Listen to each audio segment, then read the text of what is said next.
Então, daí eu tenho um desafio para você, Magali.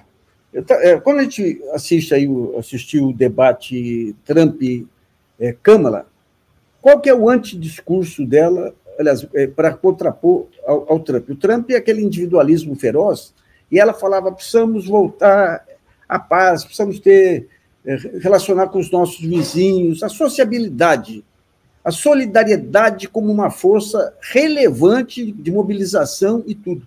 Por que essa dificuldade desse discurso pegar no Brasil, que é um país que tem talvez a maior tradição de organização social aí do mundo? Então, a gente tem um processo muito difícil de uma cultura de colônia.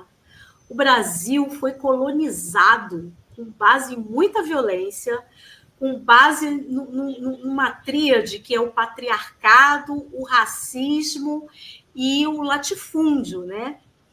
E isso deixa marcas profundas no nosso país, que tem toda essa questão do toma lá da cá, do aproveitamento dos nossos recursos, a exploração de pessoas. Isso vem de muito tempo.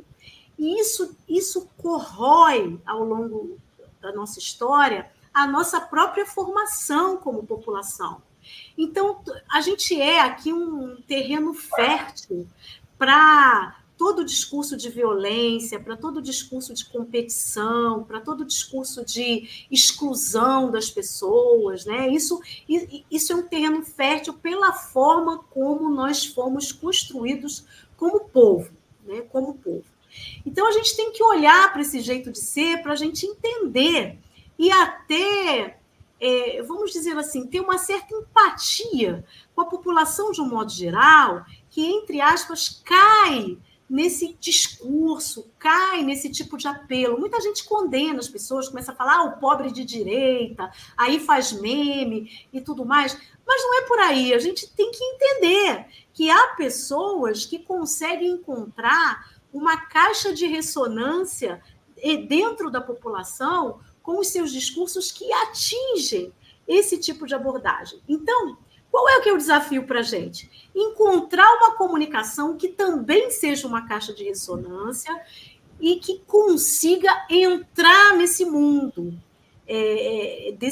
desse Brasil construído dessa forma, né? A gente precisa entrar nesse mundo. Então, não é com um discurso correto, justo, muitas vezes, como a gente acha que deve ser, que a gente tem que entrar. Claro que eu não estou falando para a gente mentir, nem para a gente sair batendo nas pessoas, nem causando dessa forma como se é feito, mas encontrar uma forma popular e com que as pessoas se identifiquem para a gente poder colocar o conteúdo que a gente considera justo e digno. É gozado, né? Se você pega o New Deal, um dos grandes fatores do New Deal foi o discurso da solidariedade aí americana, que o cinema ajudou muito, a música ajudou muito, os filmes tinha até Banqueiro Bonzinho lá. Agora, o Brasil, eu lembro quando veio o Domênico de Masi aqui, eu participei do projeto com ele, A Cara do Brasil. E a cara do Brasil, em primeiro lugar, explodindo, são as festas populares. Ou seja, nós temos uma tradição de solidariedade, de festa, de festividade. E não é só o Carnaval do Rio, são as festas juninas do Nordeste, do Norte, são as festas. É um Brasil alegre, consegue ser alegre embaixo desse lixo que nos recobre, né? Sim. Mas a gente não vê, digamos, vamos pegar o partido hoje que garante a civilização, independentemente de vícios e defeitos, é o que garante a civilização, que é o Lula e o PT. Você não vê a exploração desses símbolos nacionais aí. Você não vê. Em outros tempos, nossa, no tempo da ditadura, a gente tinha os bailinhos aí de resistência, tinha as festas de resistência. Então, esse lado lúdico e alegre do brasileiro não é isso. Exatamente. Aí tem um caminho.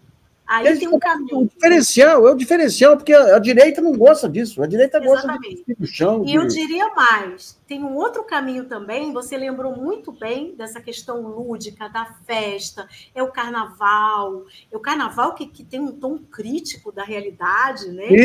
Sim. Tem espaço para isso, tem as outras festas, tem as feiras.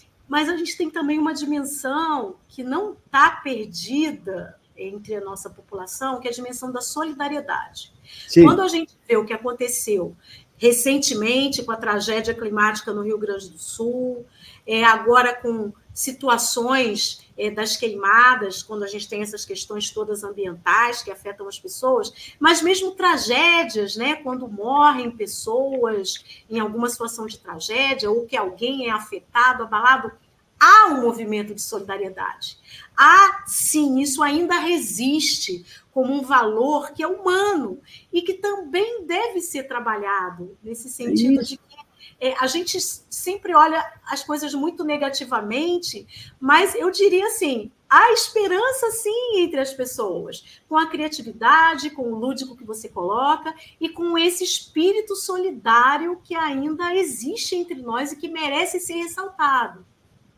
E olha a diferença na pandemia, de um lado toda aquela solidariedade e de outro lado o Bolsonaro imitando o sujeito morrendo aí com falta de ar. É o que nos diferencia.